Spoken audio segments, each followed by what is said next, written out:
Welcome into the Locked On Knicks podcast. Today I'm joined by my buddy Ariel Pacheco to tell you why the Knicks bench will be the difference maker in them being elite this year.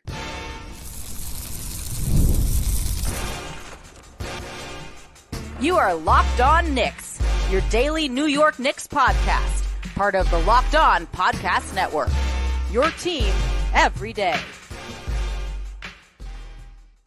Hey, what's up, guys? You are Locked On Knicks, your daily New York Knicks podcast, and I wanted to thank you for making Locked On Knicks your first listen today and every day, and also remind you that today's episode is brought to you by Game Time. Download the Game Time app, create an account, and use code LOCKEDONNBA for $20 off your first purchase. Terms apply. Again, thank you for making Locked On Knicks your first listen today and every day. The Locked On Podcast Network is your home for your team every single day. And if you want to participate, be sure to subscribe and hit that notifications bell to ensure you never miss an episode as we gear up for the start of another incredible season. I'm Gavin Schall, your favorite play-by-play broadcaster's favorite play-by-play broadcaster. Today, I'm lucky enough to be joined by Ariel Pacheco, one of the best analysts covering the Knicks out there. And we are going to get into a whole bunch of stuff concerning the Knicks bench, just how dominant they could be, any concerns for limited minutes for some of the guys in the bench unit, and how it will contrast with some of the struggles you'll see with the Knicks starting lineup. All that and more right now on Locked On Knicks. All right, guys, as promised, it has been a while. One of the best friends I've made doing this podcast, somebody I love to talk to, Ariel Pacheco, is back on Locked On Knicks. Thank you for joining the show, man. We just talked about it a little, but I hope you're having a great summer. Yeah. It's been a great summer. A lot of interesting things happening in my life and with the Knicks as well, as we've seen. So I'm glad to be back after a little hiatus, I guess. Yeah, I'm excited to have you, dude. All right, today we're making the case for the Knicks having an elite bench, and I think this has just been an under-discussed aspect of this team. I don't think it's like some amazing revelation. Like, yeah, we know the names, we know the depth, but I do think people are going to be a little bit surprised early in the year with how shaky the starters look at times relative to expectations, and how, especially against great competition, might be stretches where they struggle. There might be stretches where the offense doesn't click as well as it does. And then the bench comes in, and very similar to that 2021 team, where after they got Derrick Rose, like the starters just had to tread water and the bench would come in and just blow these games open. I think we're going to see a lot of that. I think the bench allows them to access more shooting. I think it clarifies roles a little bit. And I just don't think too many teams have two players as good as Josh Hart and Donte DiVincenzo to consistently lead those types of units. But Ariel, maybe like 12 hours ago, I presented this topic to you. What kind of got rolling in your brain when I was saying just the notion that the bench is going to be the separator for this Knicks team, and what makes them great? I mean, it's always a good sign when two guys you had starting in the playoffs are coming off your bench now the next season. So that kind of speaks to the talent that the Knicks have acquired and are getting back just from injuries. But I do think that this bench is really good, and the Knicks bench has been a strength of theirs for since Tom Thibodeau became the coach of the Knicks. It's long been kind of a strength of theirs, and like you mentioned, how the Knicks kind of relied on them post Derrick Rose. But I do think that they have a lot of optionality and flexibility now, especially with all these wings that they suddenly have that they haven't had in previous years. So being able to mix and match, I think that we'll see that being able to throw Donte in and his shooting, what that'll unlock for Brunson, what we've seen, what it unlocks for Brunson, for Randle, and then being able to throw multiple matchups in OG, Michael, or Josh Hart on any opposing team's best wing. I think that gives Tom Thibodeau a lot of leeway into really exploring what the best version of this Knicks team looks like going forward. I think there's just a compelling case to be made that their bench lineups are going to be as good as any in basketball. As I go through the rest of the East, the teams I kind of focus in on that are in similar categories, I think Boston has an innate ability to do this with all their depth, and I think Joe Mazzulla was ultra cautious with minutes last year. Obviously, no Kristaps Porzingis affects things, but their ability to put 2 or 3 guys on the floor that can play at an all-star level at any time, I think is maybe the one team that can really hold up to this. And a lot of times, obviously, when you think of the bench, and I think Tom Thibodeau has really driven this home in Knicks fans' minds because he's for years just done. I mean, last year, obviously, there was a little more staggering, but for stretches, he's just done the straight up line changes. I think of bench, I think of all right, 1 or 2 starters out there and your 3 best bench guys, because for most teams, those are typically what the lineups are. And I'm wondering and thinking maybe the Knicks will lean into that a little bit more this year, just because they have the depth and star power to justify it and like what kind of lineups that could lead to. And I just go through like the rest of the league, like the Bucks fully healthy, obviously can put some good lineups on the floor. Unlike the Knicks, they don't really have the supplemental depth to add to like the stars that they have. Cleveland's like fine. Like obviously like whenever they have two of their best guys on the floor, they tend to be pretty good. Orlando has great depth, doesn't have the same front line talent, kind of the same deal with Indiana. I think Philly is the closest team, and maybe that's why they'll ultimately be the top three teams in the East to the Knicks and the Celtics and their ability to like have two stars on the floor and supplement them with bench talent. And we could go all over the West. Obviously, Oklahoma City, like right there with the Knicks and having a case for the best bench. Unfortunately, because they stole Isaiah Hartenstein, who if the Knicks had it, I think there would really be no competition there. But I just look at Hart and Donte as like a two-man combo that I just don't really see too many teams matching. To your point, they were the second and third best players on this team when they beat the Sixers. And if the Knicks had stayed healthy, they probably would have been the second and third best players on a team that reached the Eastern Conference Finals. I mean, maybe excluding OG Anunoby in that conversation, it would be hard to parse which of those guys made the biggest impact. But OG's kind of where my mind goes next, Ariel, and we can get into some of like the configurations and some of the lineups we like the most. But you just look at what a separator he was and the ability with adding Mikal to incorporate him into some of these bench lineups a little bit more, to incorporate a fulcrum like Julius Randle a little bit more, to incorporate Mikal Bridges, who we've seen like against starters at times excel as an alpha. Like I just think there's going to be so many different iterations of what the Knicks can do, and it's going to be without overtaxing any of these guys, which of course has been the downside of playing some of those units in the past when the Knicks have had injuries. Yeah, exactly. Being able to mix and match, it's going to give. There's a lot of tools at Tom Thibodeau's disposal that he can play around with, and I think that it'll be good to see him, and I think he will experiment a lot with, kind of like how he was doing in January before Randle got hurt and the injuries really started to plague the Knicks. But he was experimenting. Is Brunson the guy I want to run with the bench unit? Is Randle the guy I want to run with the bench unit? But now with OG, with Mikal, I think OG kind of displayed that he does have a little bit more creation ability than I think we were certain of before he got to New York. It's nothing like amazing. He's not a guy you're going to give the ball, like, let him run 30 pick and rolls, but I think he can come off dribble handoffs and create good looks for himself with the pull-up jumper. And I think Mikal has that same ability.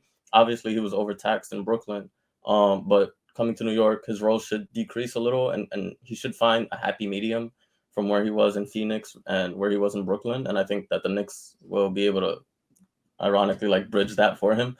And yeah, I think that as the season goes on, I think we will see a lot of kind of messing around with the bench units, because I think this is the first time, unless I'm misremembering, that the Knicks are probably not going to be running an all bench unit, or four starters plus one guy in the bench. Yeah. I mean, four bench plus one guy in the starters.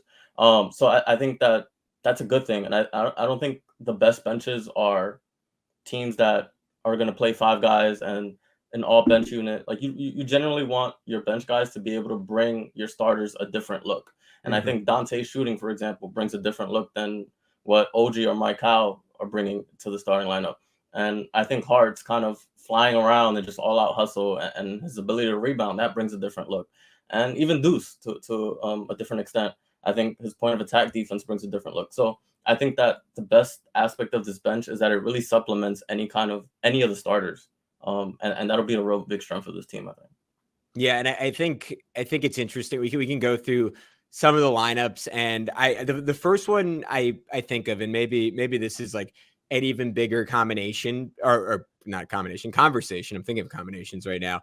But just the simple act of plugging in Donte DiVincenzo for Julius Randle, and I think we will see how much Tom Thibodeau is willing to lean into going small. It's something I've advocated for on this podcast a lot, that I hope we get some minutes with the Knicks' five best players on the floor, which I think is pretty clearly Brunson, Donte, OG, Mikal, Randle, and you at least see what that looks like, and you see how it works. And I think that is just an unstoppable group offensively that is going to put up like 2017 Warriors-esque numbers in terms of offensive ratings in their minutes on the floor when those guys are out there. And the question is, can they survive defensively? But I think you can get a lot of the same effect just by taking Randle out and putting DiVincenzo in, and putting four like true blue shooters around Mitchell Robinson. And to me, like I'm wondering if they're actually going to close some games that way. And I know that is something that could potentially create some issues with Julius Randle, particularly if there's no contract extension in place. But what do you think of that lineup? What do you think of the fit of those 4 guys, like all of whom can shoot, all of whom are willing ball movers, 3 super versatile defenders around Brunson, and of course Mitch in there to protect the rim. And Mitch, like obviously he is like about as, I always say this, but about as rim bound as any center in the NBA. For the first time in his career, like he would get to play with 4 shooters at the same time. And I got to imagine that would only amplify his offensive rebounding and rim running in a way we've never really gotten to see, and he's never really gotten the benefit of. All right, guys, we want to remind you that this show is sponsored by BetterHelp. BetterHelp is an absolute game changer because at the end of the day, some aspects of self-care are just absolutely non-negotiable. Maybe for you, it's never skipping leg day. For me, it's never skipping therapy day. I ultimately know what I need to be happy, and it involves talking to a professional a lot of time and going through my fears and venting because I'm not very good at self-reflecting all the time, and doing that with myself. It really, really helps to have someone who's just great at their job, who's willing to hear you out and help you reflect on ways you can do a little bit better and be a little bit kinder to yourself. So if you're thinking of starting therapy, give BetterHelp a try. It's entirely online, designed to be convenient, flexible, and suited to your schedule. All you have to do is fill out a brief questionnaire to get matched with a licensed therapist and switch therapists anytime for no additional charge. Never skip therapy day with BetterHelp. Visit BetterHelp.com/LockedOnNBA today to get 10% off your first month. That's BetterHelp, HELP.com/LockedOnNBA. Yeah, there's a lot of parts there. I think that with Randle, I do think that they will give him every chance to succeed, and I do think that he will succeed this season. I think he's going to have one of his better seasons this year. I just think the talent around him is really going to amplify a lot of what he does well, even if the fit on paper is a little clunky. But I do think that Donte is going to be the one that I think that he needs to be the quote unquote like 6th man. Like I do have concerns that maybe Hart is going to be like the first guy in, and the Knicks are going to be playing like Hart at the 2 a lot, which is a small concern of mine. But I do think that the Brunson plus 4 shooters lineup, I mean, Brunson plus shooters and then Mitch at center, yeah. I think that's something that we saw last year. It's very successful. And I think that they have added more talent to that. So I think like a lineup of like Brunson, Donte, Michael, and OG with Mitch, that's like about as good as you can realistically get in terms of having a rim running center and then 3 shooters that play both ends of the floor, and then Brunson as your engine. But I do think that regardless of that, for this specific Knicks team as it's currently built, they do need Randle to kind of be able to fit into lineups like this. And I do think that there might be some nights where it is better for Randle to sit on the bench closing on a game, but it'll be interesting to see how he handles that. Again, like you mentioned, contract year. But based off his comments, like in the past year or so, talking about how much he wants to win, and his attitude has kind of really changed over the course of his tenure in New York. I do think that if he sees that it is for the betterment of the team, I kind of do think that he would handle it well, as long as it's not like a consistent thing. Yeah. Yeah, I think there are going to be nights where that lineup is just rolling at such a high level, and it just becomes clear, I think, against the best. And this is maybe my biggest concern about Julius Randle. Like what we presume the starting lineup's going to be, which we should say Brunson, Mikal, OG, Randle, Mitch. Like, can they consistently like get great shots against great defenses? I think for the most part they'll be able to, just because Brunson can do it against anyone. Mikal and OG obviously both elite corner shooters. Mikal can do a lot more than that. OG, if he continues to evolve his game into his late 20s, like we saw spurts of that the last time he was fully healthy, to your point, against the Pacers, like he was putting up 28 points in 2.5 quarters. And not that I ever expected to be a super consistent thing, but on the right night against the right opponent, I just have, and like we've discussed them ad nauseum over the summer, so I won't press the point, but the statistical drop-off for Julius Randle in terms of his efficiency when Mitchell Robinson is on the floor versus when Isaiah Hartenstein is on the floor continues to be a looming issue. I guess that being said, maybe we can go, and I want to circle back on your point about Donte, because I think that's one of my big concerns, is that the Knicks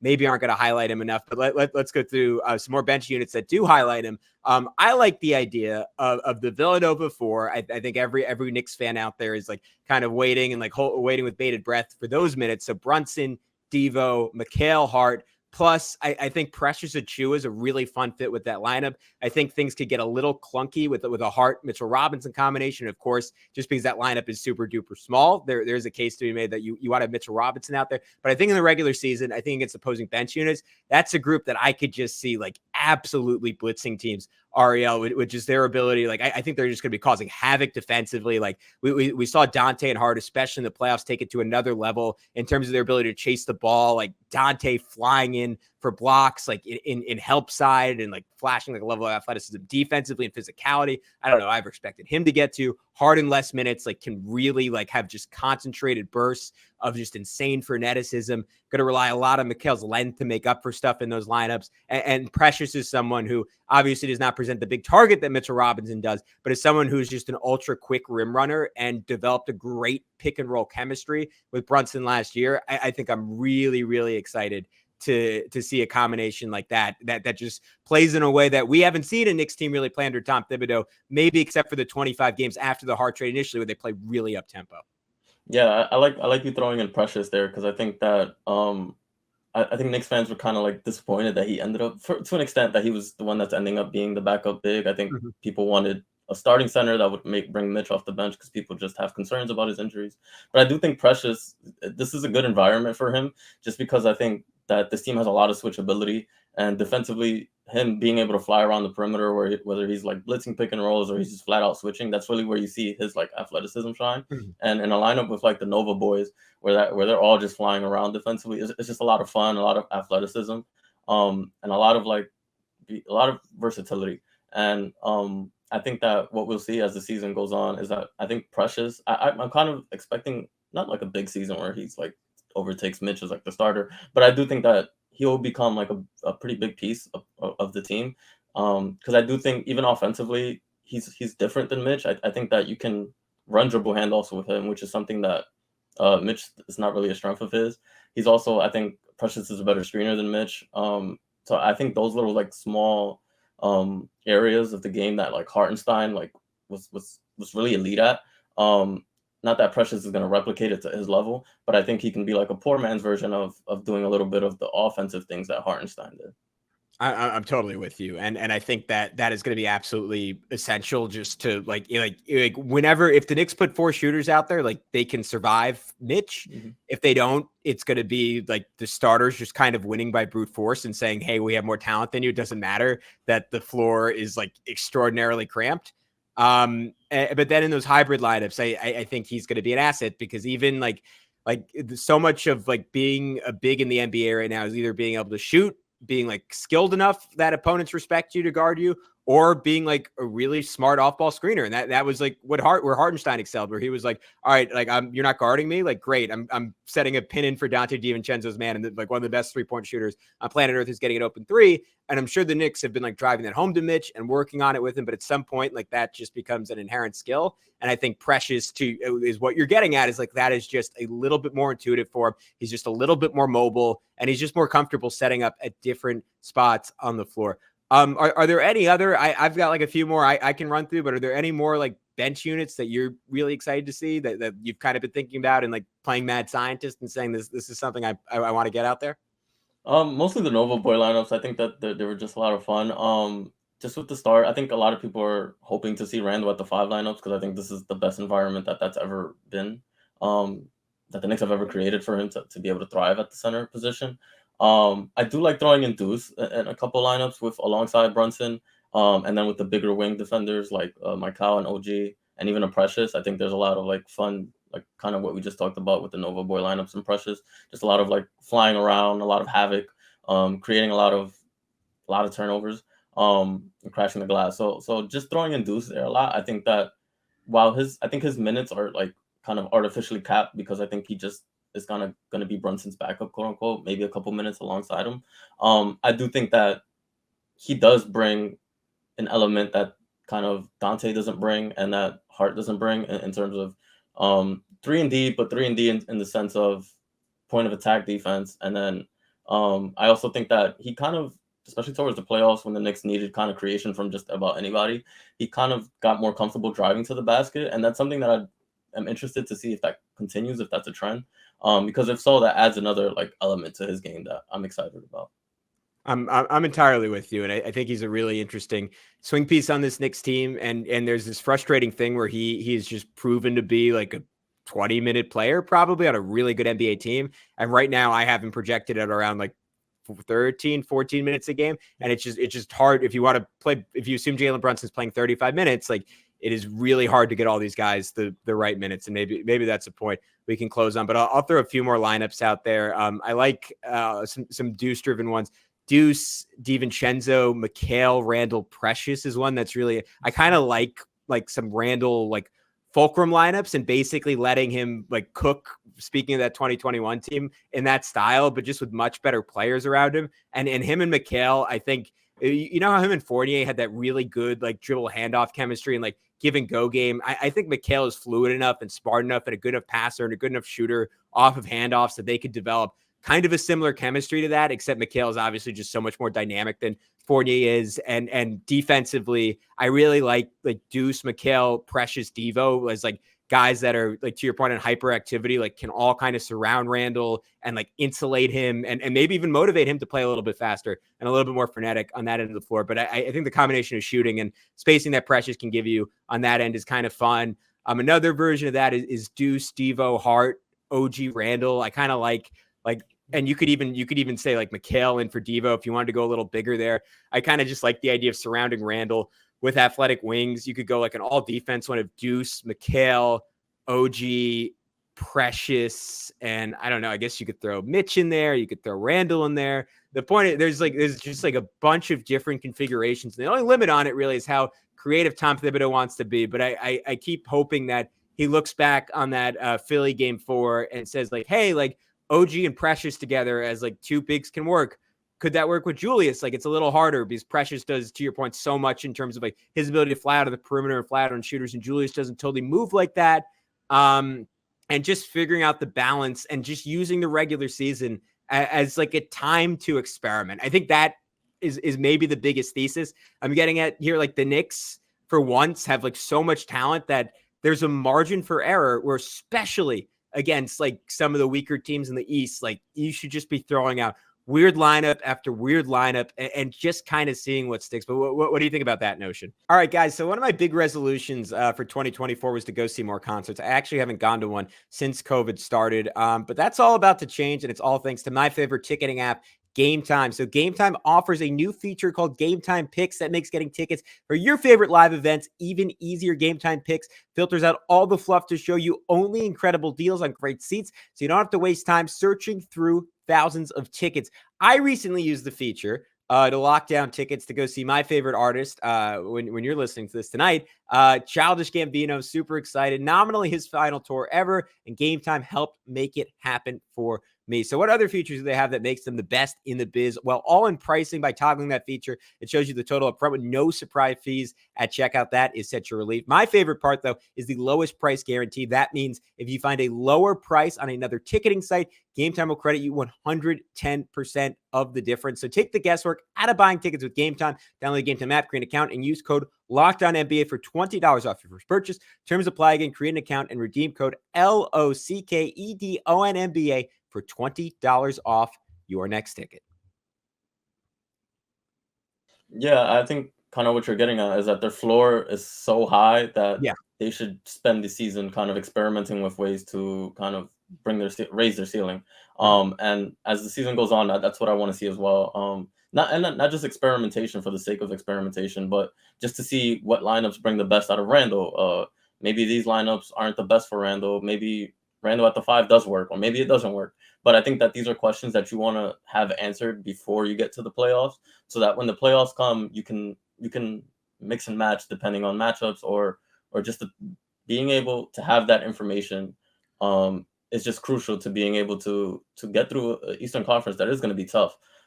So I think a lot of people get a little worried when they hear the word experimentation, but I think that experimentation is a good thing, especially when there's this much talent on this team and we know just how good that this team will and can be. I think it's the difference between dictating and being dictated to. Exactly. When like sometimes in the playoffs, like and maybe going small against Philly was that, like another team just breaks what you do well, and you are in panic mode. You say, all right, this lineup played 4 minutes all season, but this is all I can come up with that might work, versus like, hey, I had 20 different lineups that played, I don't know, like 80 minutes together. this year. Like this is the perfect, it's almost like Tibbs is like a DJ. It's like, this is the perfect song to put on at this time in the night. But just like, you have 20 songs to pick from, you don't have 3 songs to pick from. And I think just having like all those different lineups, those configurations in reserve, seeing how they work, seeing how the chemistry clicks, seeing, to your point, like what it brought out of different guys, I think is really exciting. And I think like what we're getting at with all this is like certainly the diversity and skill set of the Knicks players. I think we're also hinting like, and that's sort of the Villanova core of this team, but OG, Julius, like are certainly guys who this also applies to. Just the collective IQ of this team. And I hate to compliment them again, but it is similar to the Celtics, where when you have so many smart players who are also multi-talented, like there's just an inherent understanding of like knowing what the other, like contingent on the other guys on the floor, what is needed out of each of them, and being able to acclimate and adjust their game. I think Josh Hart is so freaking good at that. And like even stepped up a level in the playoffs when like because the only issue with him was that like he was just scared to shoot sometimes. And the Knicks got to a point with all their injuries where it was like, hey, Josh, it's you or no one. And then all of a sudden this guy who like wouldn't take a 3 against Miami was hitting the series winning shot against the Sixers. And same thing with Donte, like necessity, like being the mother of invention. And like these guys like invented over and over again. And I think having those injuries, having sort of that forced doomsday-esque evolution, I think is going to benefit all these guys. But let's close on maybe some concerns. You mentioned this with Donte. This is one of the things I'm like, I don't want to say is a looming fear, just because I think he would never make an issue out of it. But I'm so curious, like if he's going to just play enough this year, because he's a guy like when everyone was hurt last year, like he had that 6-game stretch where he put up like 26 a game and looked like someone like, oh, you throw him like the Hornets, like could he make an all-star team? I don't know. Maybe he's a little bit worse than that, but like he is just a bona fide stud. And I'm just wondering if he's going to get enough minutes and if he's going to have a big enough role in those minutes, and if he can scale down his game, but still kind of maintain the gains he had last year. Is that a concern for you? Because to me, when I think about minutes, Deuce is certainly in that mix, but Dante's, I think, the guy on this team I have the most concern about. Yeah, he's one of the best shooters in the league that values shooting just about as much as anything else. And yeah, like last year he took 15 threes per 100 possessions, and combined Mike Howe and OG took 16 a game per 100 possessions. So I think that kind of speaks to the volume that Donte kind of gets up. It's not the fact that he's just efficient at shooting them, is that he gets up so many in a variety of different ways. Tough threes, and he just drilled them all last year. I'm not really worried in terms of him like losing confidence or anything, because I do think that we saw him in a bench role to start the year last season, and he did play really well even in that role. He won a couple games just off the strength of him getting hot from 3.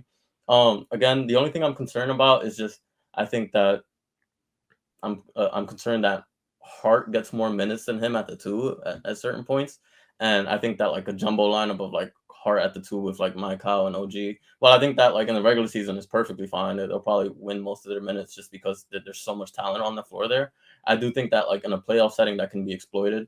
Those are 3 guys, for example, that in that lineup who have kind of relatively slow releases. They aren't elite shooters, and they're all 3 of those guys are more comfortable shooting from the corners than above the break, which really is what separates Donte from everyone else on the roster, is just where he's taking those threes from.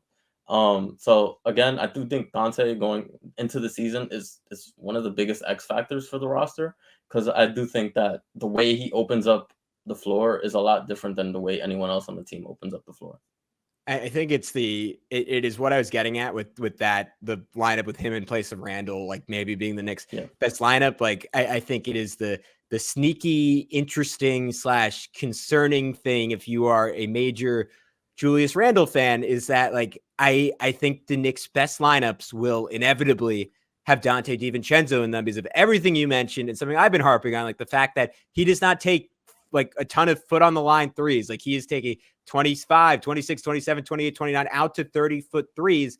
And maybe that's something Jalen Brunson flashed early last year. And I'm hoping it's something he spent the whole offseason continuing to take another step with. And Fred Katz wrote a great article on it. It's something that for Brunson, he's been working on since he first came to the Knicks, unveiled it last year. But I think as the workload got more strenuous, like he just didn't have the legs to do it consistently. I'm wondering with more help this year of another full off season, maybe Brunson can be that guy off the ball, which is something we haven't really seen from him, especially when Julius Randle's not in the lineup. But I do think whether or not Brunson masters that, Donte's ability to extend a defender more than a few feet behind the line is just going to be crucial to making everything work, unless the Knicks find a way to turn Mitchell Robinson into a more versatile center, which is another conversation that could kind of restate things, or if the Knicks lean into going small. I say all that to say, I just think Donte is extremely important. And now let's bring this full circle, excuse me. I'm really tired to wrap things up. How concerned are you about the starting lineup and how they're going to come out at the beginning of the year? Because I kind of have a sneaking suspicion against what's a quite tough first 10 games for a Knicks team that has one of the easiest schedules in basketball and does not have many stretches that are that difficult. I have a feeling the offense, especially if Tibbs doesn't mix things up and leans pretty heavily into going two lines, I think the offense could have some struggles, and I think it's just going to look a little bit clunky. And just with all the size the Knicks have on the floor, and just the interest, which we've seen as an issue over and over again, especially when the Knicks had RJ, Julian, and Jalen all on the floor at the same time, and just a lot of these guys occupying a lot of the same spots. I'm not sure how clean it's going to look early. How concerned are you about that? Concern level is there, but it's not something that I think is a major red flag. I do think it will take a little bit of time for them to kind of click together, which is perfectly fine. I do think that, especially against the worst teams in the league, that they'll be able to just kind of out-talent teams while they figure it out. Mm-hmm. I think people are going to point to spacing a lot with that starting lineup, which I do think is a concern. People are going to point to Mitch clogging the paint. But I also, I touched on earlier, that they're losing a lot with Hartenstein. That isn't just spacing with the floater. It's the dribble handoffs and the space that Hartenstein created with his screening that Mitch just doesn't. And maybe that gets offset by offensive rebounding. But that's a question that does have to be answered. And as I kind of just touched on with Donte and the three-point shooting, OG and Mike Kyle, while they are good shooters, their threes and their volume from their threes comes from the corners. Mm-hmm. While I do, and Randle, which is also an interesting aspect in that Randle does create a lot of corner threes. So I'm interested to see that dynamic.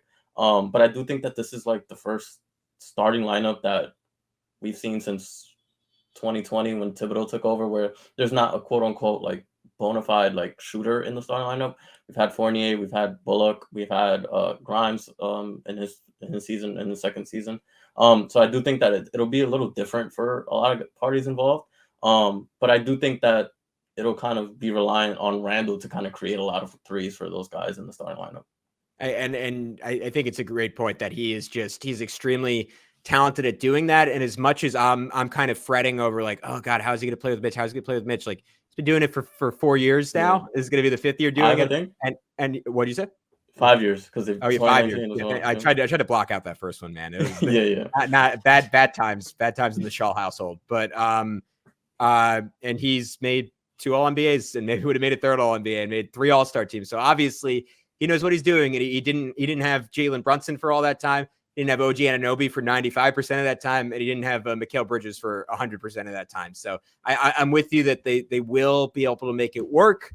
My only concern is that ultimately the best version of this team? And how do you strike the balance between maximizing spacing and maximizing shot creation and not letting your defense fall apart? And I think with Hartenstein, this is something we've been getting to the whole pod. Those answers were clean and maybe not easy, but they were readily apparent. And with Mitch, and to your point, he brings some the Knicks 2 years ago had the 3rd best offense in all basketball on the strength of Mitchell Robinson's extraordinary offensive rebounding. And I have been guilty of underselling that all summer. And with all the gravity all these guys have, it might be deadlier than ever. So who knows? That might offset a lot of it. To your point, it might look worse, but it might be just as effective. But I just wonder if everything comes together where you get the best of all these things, because to me, that is what it will ultimately take. Not to be a great team. I think they'd be a great team without that. I think that's what it takes to beat the Boston Celtics. Yeah. I think the margins we're talking about I think this team is going to be great. I think that is kind of set in stone for the most part, barring injuries, of course. But I do think that we're kind of just judging the margins from, okay, this is a great team. This is a potentially conference finals team. What does it take to get them to a championship level team? And I think these are the margins that will be answered throughout the season in terms of the mixing and matching of the lineups. How does Mitch fit in with the starters? How does Randle fit in? So I think it's important to like that people take this and understand that the margins are when your team is this good, the margins from going from like great to title like favorite is so slim that that's something that we saw the Celtics, like you mentioned, experiment with all of last year. The year that the Bucks won the championship, they experimented with their defense and their lineups all season long. So I think that that's kind of the level that the Knicks are approaching, or that they have approached, and it's just about playing it out and seeing what works and what doesn't. Yeah, and I think on this pod, I've been too negative at times with some of these. These are all champagne problems. Ariel, it was a pleasure to talk to you about all of them. Hopefully, we can do it one more time, maybe before the season starts. It's not early on next year. If everyone could do yourselves a big favor to become a smarter basketball fan today, and give him a follow on Twitter at Pacheco NBA. For people listening to the podcast, it's APACHECO NBA, all caps. Ariel, thank you so much, man. It's always a blast. Thank you. Always a pleasure. All right, we'll talk soon. This was Locked On Knicks. We'll be back a couple more times this week.